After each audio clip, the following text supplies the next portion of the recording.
Juan Manuel Sáenz, muy buenos días. Héctor, muy buenos días, un gusto saludarlo, un cordial saludo para todos nuestros oyentes de Halcón Radio. Bueno, doctor, hoy lo voy a dejar a usted para que se desahogue también. ¿Qué tema trae hoy ahí? Que trae como hoy voy a hablar de este tema hoy. No me gusta o me gusta cómo está manejando las cosas el gobierno. ¿Qué está pasando? A ver, lo dejo hoy con el tema del día para usted hoy. Bueno, no, Héctor, es interesante ver los movimientos del ajedrez político del gobierno nacional. Nombraron a una persona bastante controversial que se llama Daniel Rojas, no sé si usted ha escuchado de él, estuvo en la SAE, administrando la SAE en los últimos meses. Y ha sido bastante controversial por sus opiniones respecto de todos los personajes de la vida pública y por su léxico y por su falta de respeto que es evidente en la forma de expresarse. Entonces ha sido controversial porque, pues desde luego, una persona en el Ministerio de la Educación, pues se necesita alguien que tenga la trayectoria y que tenga toda la experiencia en esa rama para poder modificar, transformar y generar los cambios que en cobertura y calidad requiere nuestra nación. Y es que el desafío no es poco. Fíjese que hace poco tuvieron a las personas, a los maestros de FECODE haciendo huelga por la fallida reforma a la educación. Tenemos también las universidades públicas que siguen fallando, siguen faltando, seguramente en calidad no, pero sí en cobertura. Y desafortunadamente la infraestructura de la universidad pública en Colombia, de la mayoría de las universidades públicas, es exigua, es vetusta y prácticamente está próxima a derrumbarse. No hay que ser un experto en ingeniería o en arquitectura para darse cuenta de lo que ocurre en el campus de la Universidad Nacional de Colombia, aquí en la carrera 30 con 45. Pues eso es lamentable, el estado de las instalaciones de esa universidad. Y eso solamente por hablar de la Universidad Nacional. Entonces, el desafío del nuevo ministro de Educación es cumplir la promesa que nos hizo el candidato Gustavo Petro, y es lograr una educación pública, gratuita y universal. Desde el punto de vista, desde la educación básica, primaria, la educación media, la educación superior, debe ser, por lo menos así lo prometió Gustavo Petro, pública, gratuita y universal. ¿Y qué significa que sea universal? Que no debe tener edad, que cualquier persona puede ingresar a la educación superior, no importa la edad que tenga, y debe ser gratuita, no debe pagar por ello, y, y debe ser administrada por lo público, por el Estado. Entonces, esa promesa que nos hicieron de gobierno no solamente debe ser alcanzada o cumplida en la parte profesional o en la educación superior, sino también, y en las ciudades, sino también en el área rural. Fíjese que el fin de semana tuve la oportunidad de estar en el Meta y conocer unas áreas rurales bastante apartadas de la civilización, y ve uno cómo el campesino lucha por lograr, campesinos propietarios de sus terrenos. Digamos que en el Meta sucede algo que debería suceder en el resto del país, y es que el campesino sea el propietario de su propio terreno. Y estas personas luchaban porque sus hijas menores de edad, una tenía 12 años, tenía que internarse, estaba internada en un internado, obviamente, valga la redundancia, pero se internaba 15 días para estudiar y a los 15 días podía salir a visitar a sus familiares. Y la razón del internado es que no tenían forma de transportar a la niña todos los días y regresarla a la casa porque el colegio quedaba muy lejos. Cerca de la finca donde ellos estaban solamente había una escuela que podía garantizar o podía proveer educación primaria hasta quinto de primaria, y de resto la segunda opción era entrar al internado. Entonces vemos que el área rural en Colombia, pues prácticamente nuestro país, el 60 o el 70% de nuestro país es rural, y entonces ¿cómo vamos a hacer para que esa educación pública, gratuita y universal llegue a todas las áreas, a todos los municipios y a todas las veredas de nuestro país, para que los campesinos o los hijos de los campesinos tengan opciones de educación gratuita y que sea de calidad. ¿Y qué significa que sea de calidad? Que sea coherente con el entorno que cada persona está viviendo. No es lo mismo llevar una educación a una persona que vive en el área urbana o llevarla a una persona que vive en el área rural, porque las personas que viven en el área rural tienen necesidades y expectativas de vida diferentes. Y adicional a eso, si queremos un campo desarrollado y un campo productivo, necesitamos enseñarle a los niños a cómo proteger el medio ambiente y adicional a eso, cómo hacerlo productivo y rentable para que se queden en el campo, porque de nada sirve entregarle hectáreas a un campesino que no sabe cómo ponerlas a producir y no las puede hacer rentable. Prácticamente la reforma agraria que tanto ha promulgado Gustavo Petro va de la mano de una revolución educativa y esa revolución educativa es necesaria para capacitar al campesinado de Colombia en temas de producción agrícola que haga que eso sea rentable y que sea interesante desde el punto de vista económico. Entonces, el desafío que tiene este gobierno en los últimos 2 años, pues más allá de la retórica que se aparece en las redes sociales, y de lo controversial que puede ser Daniel Rojas en el sentido de su agresividad para manifestar sus opiniones, su agresividad y la grosería y la vulgaridad que utiliza para manifestar sus opiniones, pues más allá de eso, tiene 2 años o le quedan 2 años de gobierno mal contados para que realmente transformen este país en temas educativos y, ¿por qué no?, implementemos en Colombia toda la filosofía del bachillerato internacional.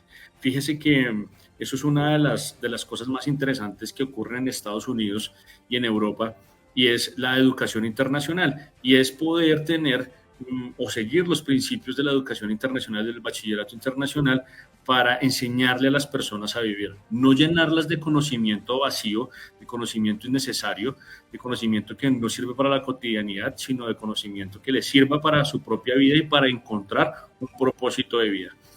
Entonces, el desafío no es poco, la educación es una de las herramientas más importantes que tiene una nación para desarrollarse, y de lo que hagan ellos en este gobierno puede ser la base de una transformación económica y política de Colombia para los próximos 50 años.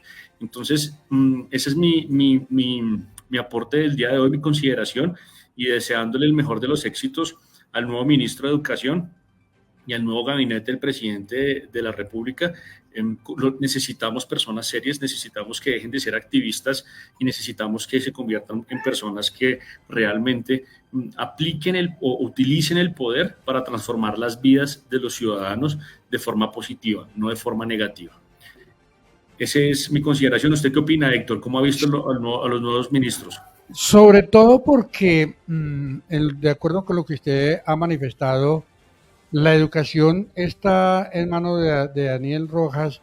La tranquilidad se manifestaba, por ejemplo, que todos los traspiés que tuvo la señora Vergara, que estuvo al frente del Ministerio de Educación y que no le dio resultado, por ejemplo, el manejo de la Universidad Nacional, el manejo que ha estado frente a la problemática con FECODE, lo que sí va, lo que no va y la contravía y que ella ha actuado, se manifestaba en eso, y que el señor Rojas tenga la posibilidad que esté bien asesorado y, según dice usted, pues algunos pronunciamientos que están salidos fuera de tono, pues los mejore, ¿no? Para que sea el ministro de Educación, porque no podemos tener a alguien que maneja la educación y que dirige la educación en este país con tonos altos y entonces,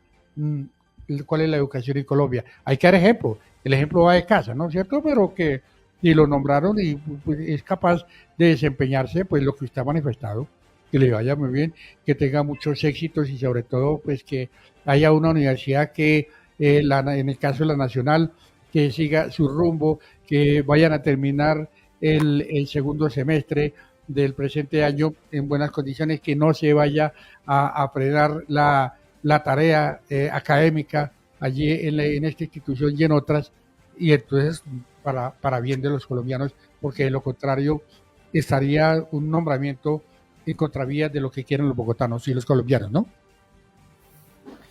Pues sí, lo que pasa es que uno esperaría algo diferente de los ministros, porque vuelvo y repito, cuando nosotros elegimos un presidente, no elegimos a una persona para que nos gobierne, elegimos una persona para que elija su gobierno, que es el que nos va a gobernar, que es para que elija un gobierno, componga un gobierno, que es el que va a gobernar el país.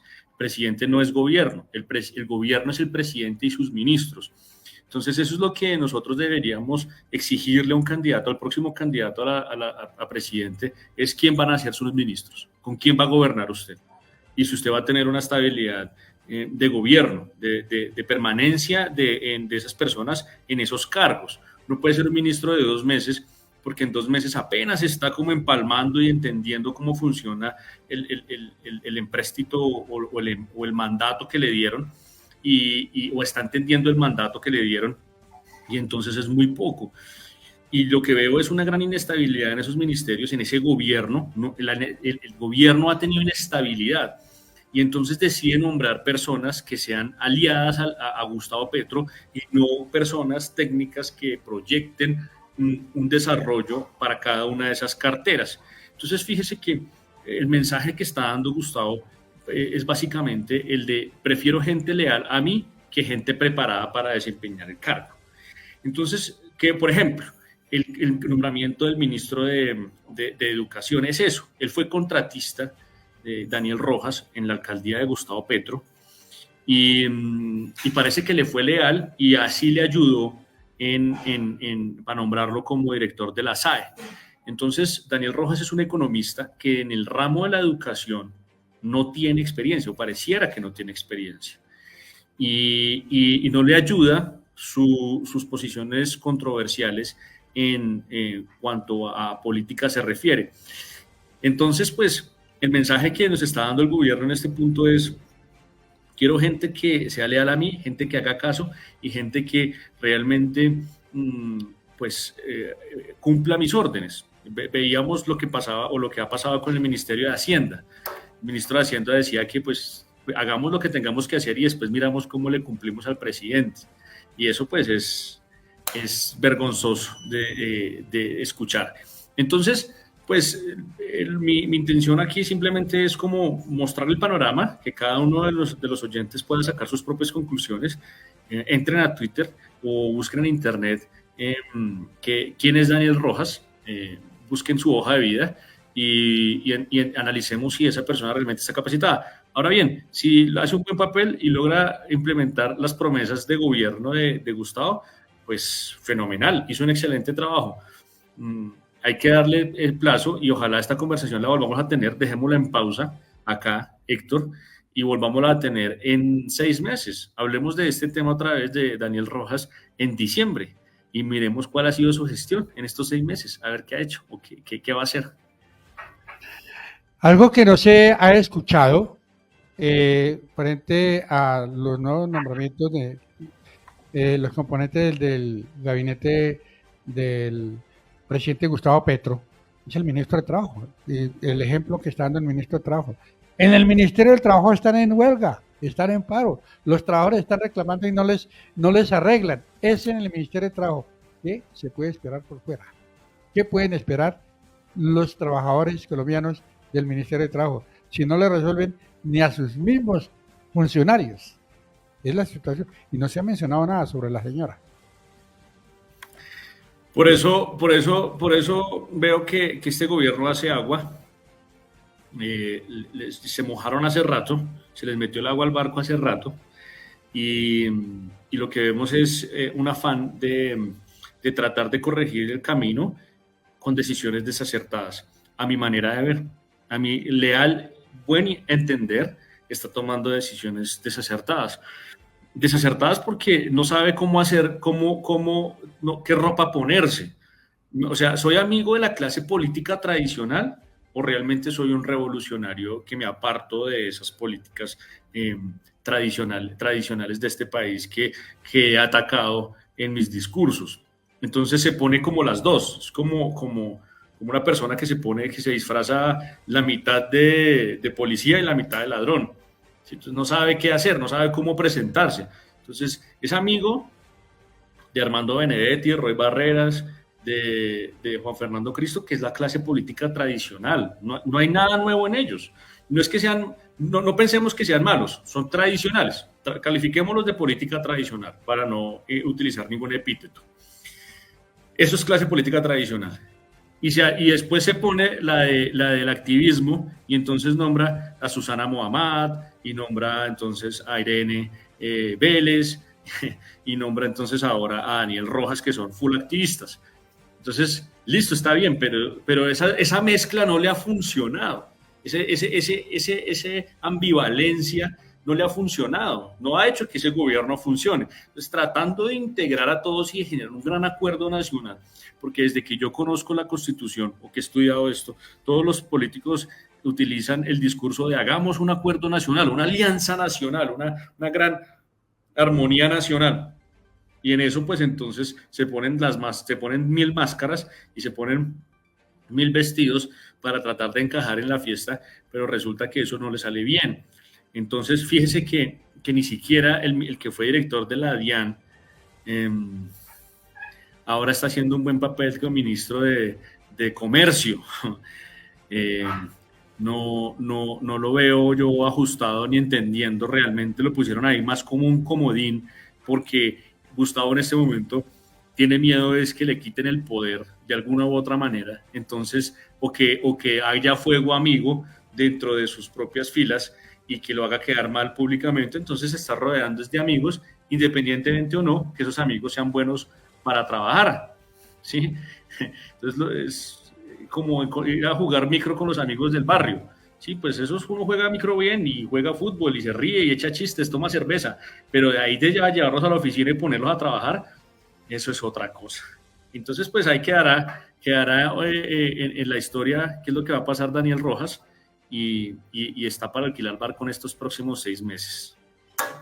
Pues esperemos a ver qué pasa durante estos días y estaremos nosotros muy pendientes para manifestar y hacer un balance el mes de diciembre sobre el trabajo del señor Daniel Rojas. Bueno, su agenda para hoy, doctor. Pues Héctor, hoy sí también tengo trabajo de oficina, estamos redactando memoriales.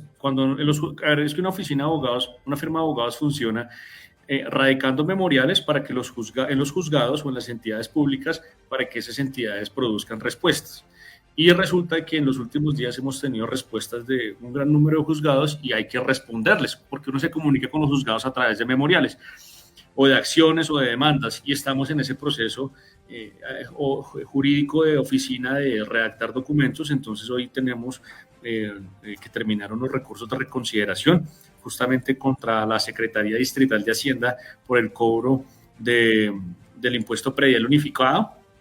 Estamos solicitando la prescripción de la acción de cobro del impuesto predial unificado para unos clientes y estamos en unos términos para formular un recurso de reconsideración y adicional a eso hay que redactar unas tutelas también en contra del Tribunal de Bolívar porque negó la preclusión en un caso.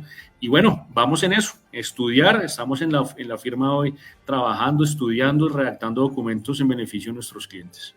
Muchísimo trabajo. ¿A qué horas termina su jornada? La última reunión que tengo hoy es a las 5 de la tarde. Terrible, un trabajo bastante duro. Doctor, muchísimas gracias por habernos acompañado en esta mañana. Gracias a usted, Héctor, un feliz día para todos, éxitos a todos nuestros oyentes. Igualmente para usted, señor.